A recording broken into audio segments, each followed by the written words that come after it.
Leo su semblanza.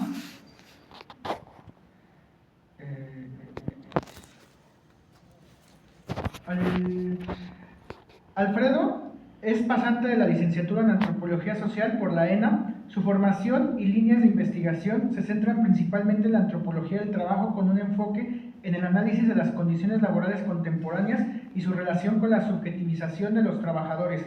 La tesis para la obtención del grado de licenciatura, la cual va a exponer, aborda el trabajo precario en los call centers, con especial énfasis en la juventud trabajadora, explorando las condiciones bajo las cuales estos teletrabajadores reproducen su fuerza de trabajo. Y pues bueno, adelante, Alfredo.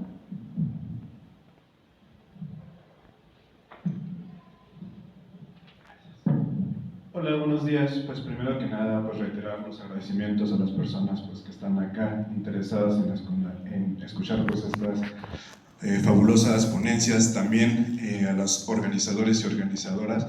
La verdad es que también, como se ha sostenido en la mesa, coincido en que la crítica de la economía política pues sigue siendo una herramienta muy poderosa para el entendimiento y la crítica sobre todo de nuestra sociedad contemporánea.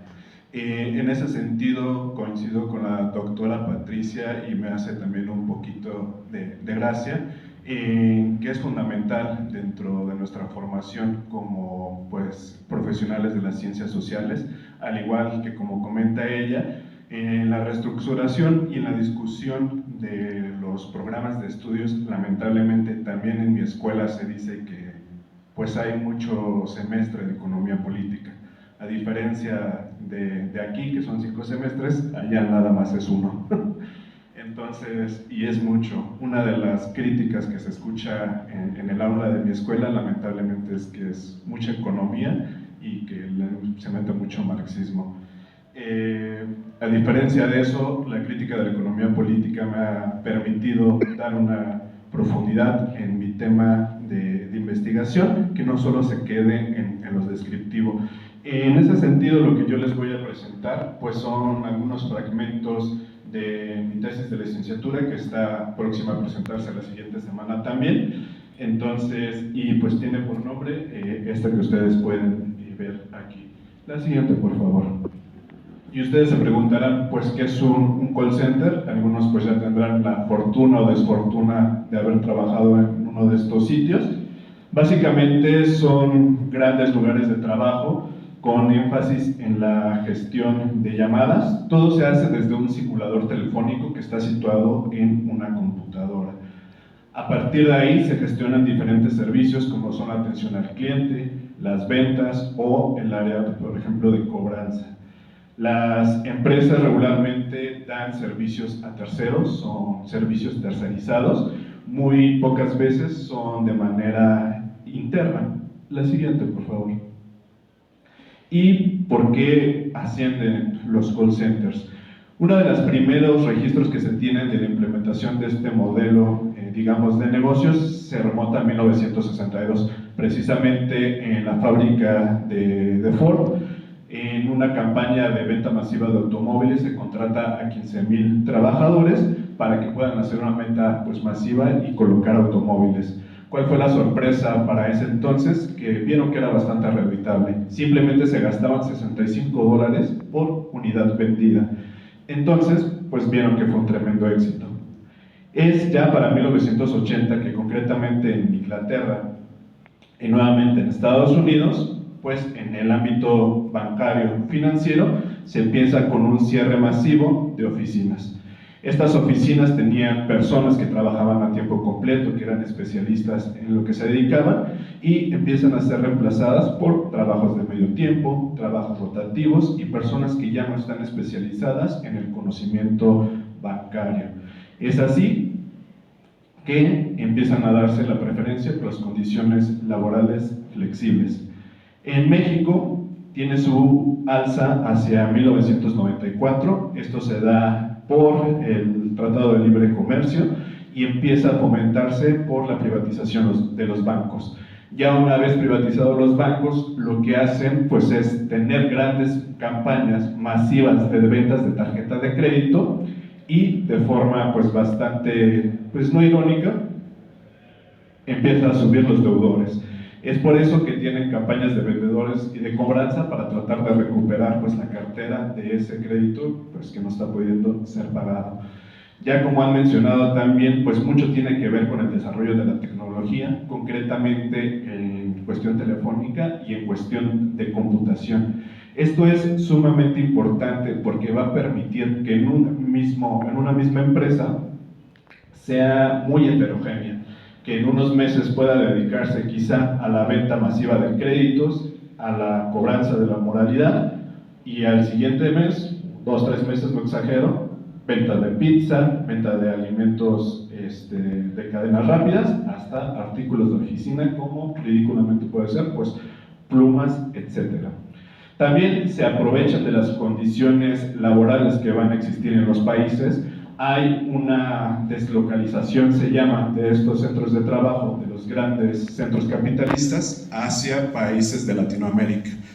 Hay salarios bajos, monedas depreciadas, que no hay sindicatos combativos, que hay poca regulación en términos de derechos laborales y donde las empresas generalmente pues tienen la liberación de sus obligaciones fiscales. Más adelante les contaré cómo yo hice este trabajo, pero les cuento una anécdota rápida.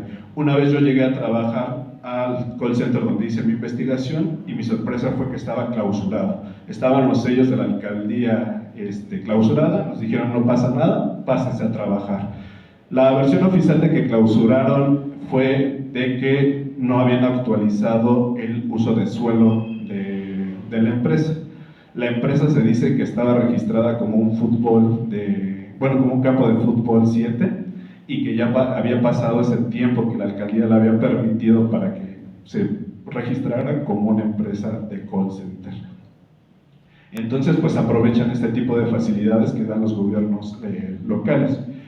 Básicamente, lo que yo digo es que los call centers están diseñados y encaminados a cortar el tiempo de rotación de capital. Y esto lo hacen a través de, digamos, forzar a los trabajadores a apropiarse de los objetivos de la empresa, por la propia necesidad que tienen, pues, de que tienen salarios insuficientes. La siguiente, por favor. Y bueno, pues se preguntarán ustedes por qué estudiar los call centers. Yo tengo 2 justificaciones, una es personal política y otra es un tanto pues, más teórica. En el sentido político, pues me gustaría advertir, hacer visible toda esta maquinaria de superexplotación que tienen estos lugares, sobre todo porque trabajadores jóvenes son los que se acercan a estos lugares y estos sitios generalmente operan bajo ritmos muy intensos de trabajo. Se vulneran los derechos laborales hasta los más básicos. Entonces, pues me parece pertinente un punto de encuentro para poder reflexionar y sobre todo de transformar la realidad de estos sitios de trabajo. El año pasado se usó un estudio estadístico y se llegó a la conclusión de que el 69% de los trabajadores que están en estos sitios son en un rango de edad de 18 a 29 años. Entonces, pues es mayoritariamente joven la fuerza de trabajo que aquí habita. Y en el mismo estudio se llegó a la conclusión de que existen 835,000 puestos de trabajo a nivel nacional en call centers.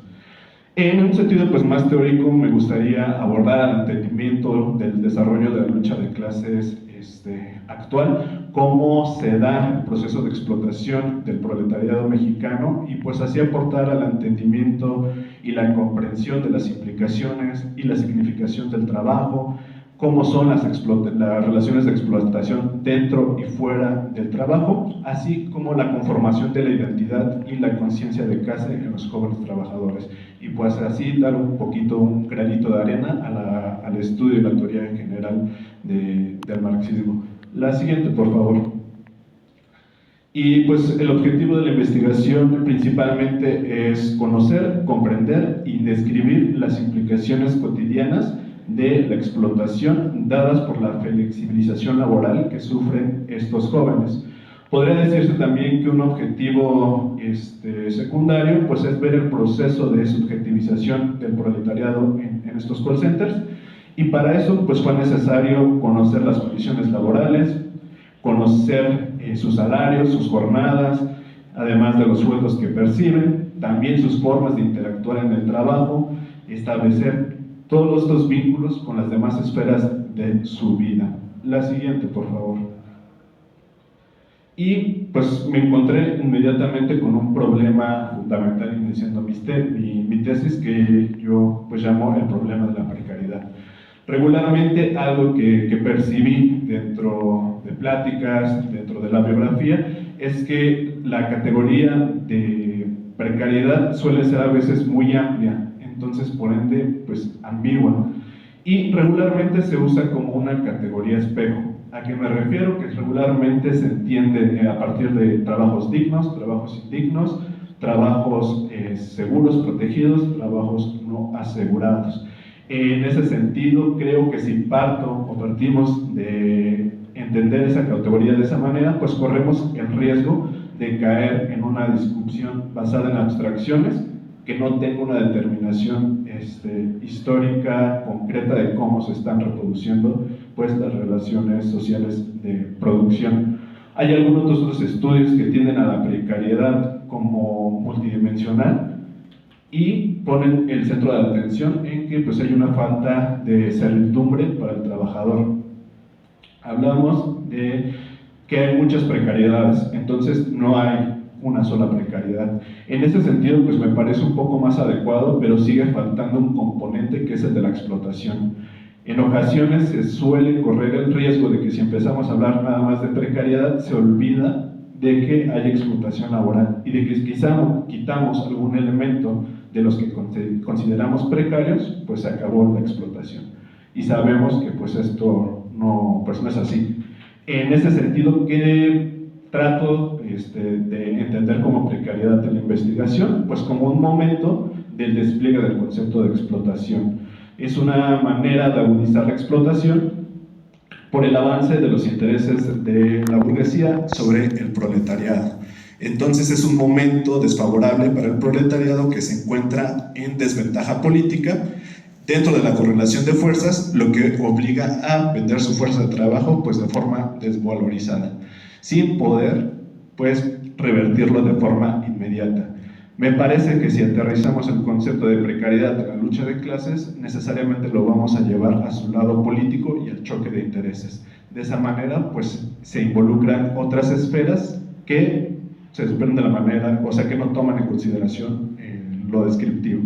La siguiente, por favor. Para poder acercarme a estos call centers, pues utilicé la herramienta que da la antropología por default, que es la etnografía.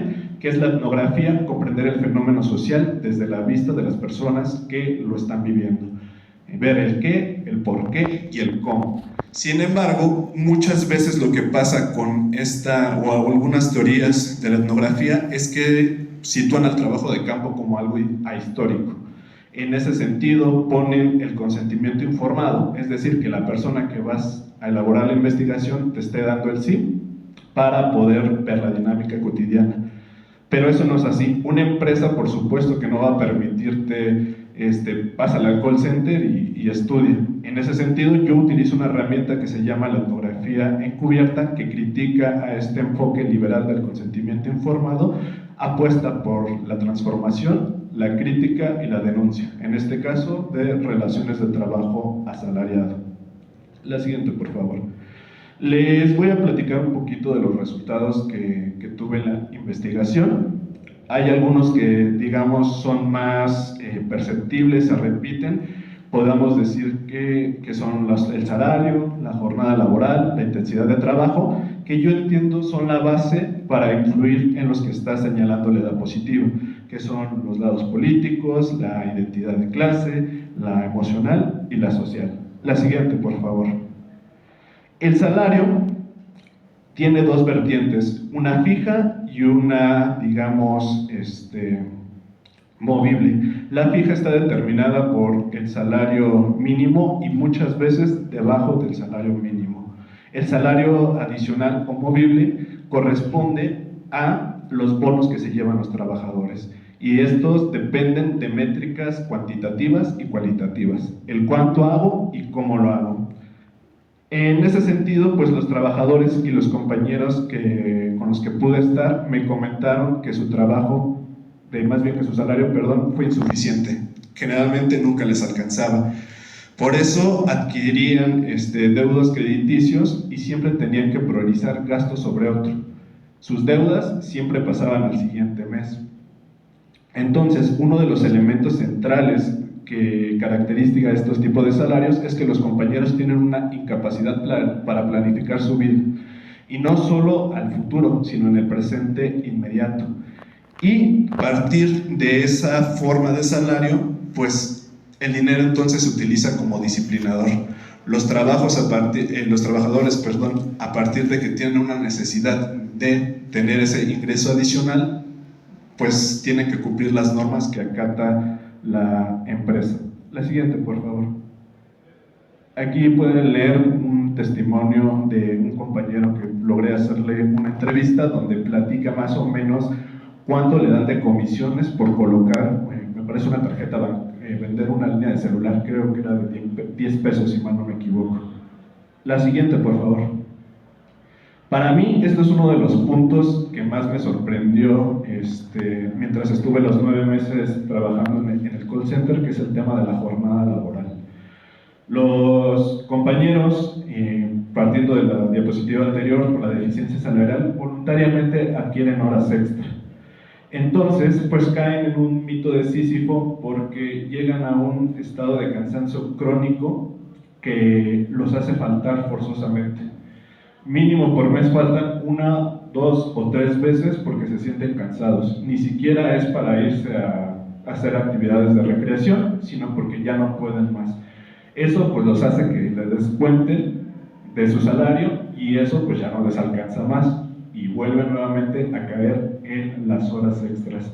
Además, aquí ya se empieza a formar una subjetividad, porque las horas extras no son que te las den por ser buena persona, sino que van de acuerdo a las métricas de disciplinamiento que tienes. Entonces, el trabajar más ya se está empezando a ver como algo bueno, algo positivo para los trabajadores. La siguiente, por favor. Aquí pues recupero un caso de uno de los compañeros que más trabajaban, que la verdad está extremo. El compañero tenía 18 años, se hacía cargo de su familia junto con su mamá. El compañero tenía una deuda, no les exagero, por allá de los 200,000, 500,000 pesos con el banco. El compañero se quedaba diariamente a hacer 9 horas extra de trabajo después de su jornada laboral de 8 horas. Esto lo hacía de manera diaria, lo que nos lleva a 45 horas extra. Vivía en el trabajo, se pasaba 83 horas semanales en el trabajo. Vivía, dormía y comía en el call center.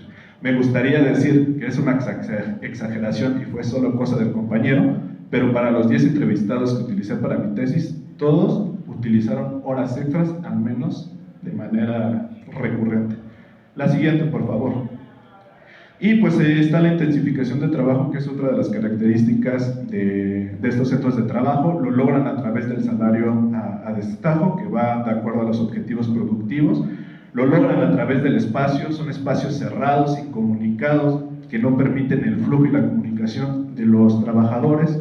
También lo logran a través de la descomposición y un control sumamente excesivo del tiempo. Los segundos cuentan, tienes regularmente 10 minutos para pararte, ir al baño en jornadas de 8 horas. Esto pues va muy vinculado con la tecnología. Te registran los movimientos, hay un software especializado para medir qué tanto estás en llamada, cuánto te tardas, etc. Además, contratan un menor número de personas de las necesarias. De esta manera pues tienes trabajando todos, porque si contratas más pues tendrás espacios muertos que no puedes cubrir. ¿Qué producen los compañeros estos ritmos de trabajo tan acelerados?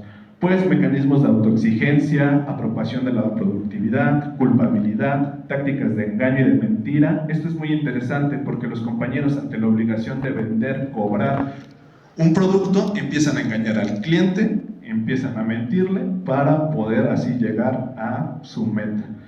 También hay una férrea competitividad entre compañeros, hay frustración y hay un constante monitoreo y vigilancia, lo que hace que la fuerza de trabajo constantemente esté rotando. La siguiente, por favor. Está el análisis político que ya tomando como base lo anterior, pues empieza a explicar de manera más sencilla. Hay una relación muy fuerte de poder con los supervisores, es la más inmediata. Los supervisores no solamente están encargados de vigilar el proceso productivo, sino de tomar el control de los conflictos de clase. Van reorientando la identidad, el sentido de la pertenencia, no hacia la clase trabajadora, sino a grupos muy concretos que se dan a través de la competitividad. Empiezan a ponerles nombres, entonces se desdibujan los trabajadores y empieza a ser el grupo de los guerreros, porque también utilizan mucho referencias infantiles para hacerlo, contra los demás, ¿no? Y empieza la riña entre compañeros.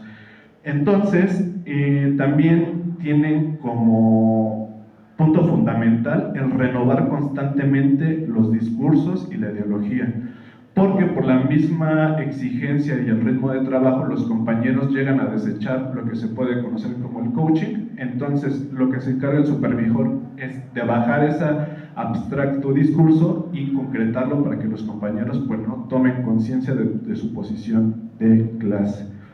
En ese sentido, pues las resistencias dentro de los call centers existen, pero son muy individuales, son muy desarticuladas. Esto tiene que ver por la inexperiencia de la lucha de los compañeros, la facilidad del despido, el desinterés, el cansancio. Y ya para ir cerrando, la identidad de clase se vincula mucho con el consumo y cuánto gano. Eso permea en todo el call center, pero también algo curioso es que por la propia intensidad de trabajo los compañeros empiezan a adquirir experiencia de clase y empiezan a posicionar a la empresa como contraria a sus intereses. Leí la última, por favor. Son las últimas consecuencias que les vengo a platicar, son emocionales. La verdad es que los trabajadores acaban sintiéndose automatizados, caen en una depresión, se aíslan, tienen y han hablado de tendencias a querer suicidarse.